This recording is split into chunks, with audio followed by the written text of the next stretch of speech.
Monsieur Tarabella. Merci, Monsieur le Président. Mais je fais peut-être partie des collègues les plus déçus par cette proposition parce que, étant présent depuis 15 ans dans cette commission agriculture, je trouve que l'agriculture vaut mieux que cette mauvaise proposition de la Commission européenne, qui vise ni plus ni moins à renationaliser la PAC. Et d'ailleurs, la politique la plus intégrée de l'Union européenne, à partir d'aujourd'hui, si cette proposition devait même être améliorée à la marge, c'est plus l'agriculture, c'est la pêche. La pêche est beaucoup plus décidée, les grands principes au niveau de la pêche sont beaucoup plus décidés au niveau européen que l'agriculture. Et donc la renationalisation, je crois qu'on ne peut pas l'accepter. C'est pour ça que j'ai repris à mon compte déjà, s'il devait l'abandonner, l'amendement de rejet d'Albert Dess. Donc il y a une grande alliance entre Albert Dess et moi, parce que j'ai appris qu'il y avait beaucoup de pression au PPE pour qu'il retire son amendement.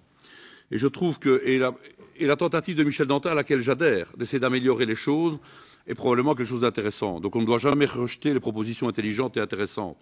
Mais quand je remets dans le contexte général de la proposition qui est faite, je me dis ça ne sert à rien d'améliorer à la marge, il vaut mieux rejeter à la prochaine commission en espérant que la commission comprenne. Mais ce n'est pas que la commission, c'est aussi les États membres les coupables, qui sont incapables aujourd'hui à 28 d'avoir une vraie stratégie pour l'agriculture européenne. Et je vais prendre 2-3 points qui montrent que l'agriculture n'est plus une activité stratégique pour la majorité des décideurs européens. C'est qu'elle est la variable d'ajustement de tous les accords de libre-échange. C'est le dernier chapitre qu'on négocie et on fait varier pour essayer d'avoir l'accord global et on sacrifie et on n'a pas peur de protéger certains secteurs. Je ne parle pas de protectionnisme, je parle de protection. Comme les Canadiens, dans le CETA, ont su très bien protéger leur secteur du lait. Pourquoi est-ce qu'on ne fait pas pareil? Nous, on fait exactement l'inverse. On ne protège plus rien du tout, ni le lait, ni la viande. Le comité des régions a réussi à remettre un avis en agriculture pour insister sur la nécessaire re-régulation des marchés. Guillaume Cros, rapporteur.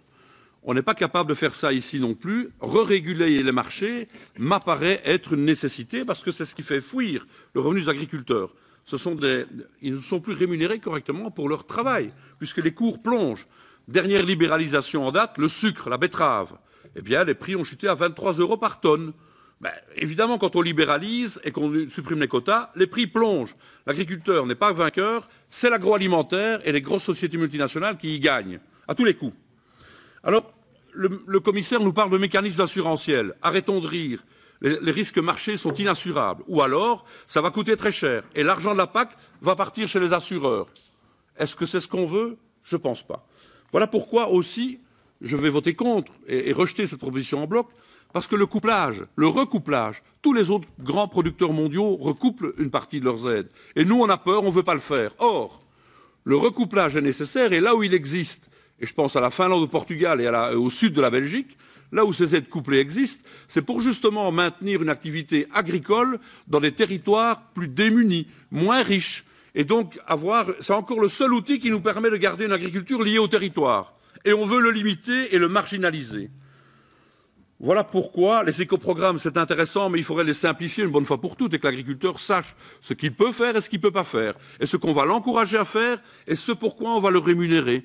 Parce que le fait de respecter l'environnement n'est pas rémunéré nécessairement par le marché, sauf si on passe en production bio, et là on a des aides différenciées. Voilà pourquoi, Président, ras-le-bol de faire des améliorations à la marge, et puis ayons enfin un jour une vraie PAC, à nouveau une vraie PAC, qui soit une stratégie pour 15 ans, 20 ans, 25 ans.